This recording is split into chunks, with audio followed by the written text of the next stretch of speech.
Good morning, everyone. I hope you had a good weekend. I hope your Palm Sunday went well. I know I had a great time just relaxing and spending time with family, and I hope you did too, as we're all shut up inside for this time being. And I hope you get your week off this Monday morning, started off with some time in the Word and time in prayer.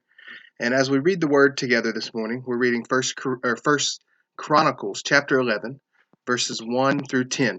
And when you read this passage, you might think that it's just a historical account of David coming in as being king in Israel. But when we look into the context of everything that was happening, it turns out that there's a lot more going on here. When we look back to 2 Samuel in chapter 7, we see that the Lord spoke to Nathan and told him to take a word to David. And this is what the Lord told him. He said, "Go and tell my servant David, will you build a house for me to dwell in? I've not lived in a house since the day I brought up the people of Israel from Egypt to this day, but I have been moving about in a tent for my dwelling. In all the places where I have moved with all the people of Israel, did I not speak a word with any of the judges of Israel, whom I commanded to shepherd my people, Israel, saying, why have you not built me a house of cedar? Now, therefore, thus you shall say to my servant David, thus says the Lord of hosts, I took you from this pasture, from following the sheep, that you should be prince over my people. And I've been with you wherever you went, and have cut off all your enemies from before you.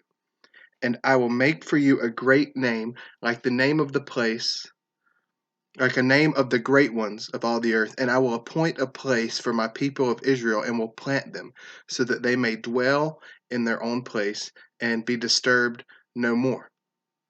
When we look in this passage in 2 Samuel, God promised David not only the kingship, that he would become king, but also that his people would have a place to live and to reign and to stay and be protected. And when we read this passage today in First Chronicles, we see that David sets up this kingdom of Israel for his people to stay. So when you read this today, I'm reminded, and I hope that you're reminded, of God making his promises and keeping his promises. He hasn't made one yet that hasn't come true. He hasn't made one that won't come true. So as we read today, let's remember that our God is a God of keeping promises, of doing what he says he will do, as he has already done and as he will do in the future. So I hope you have a great day. I hope you have a great time in your studying the word this morning, and I pray that you stay safe.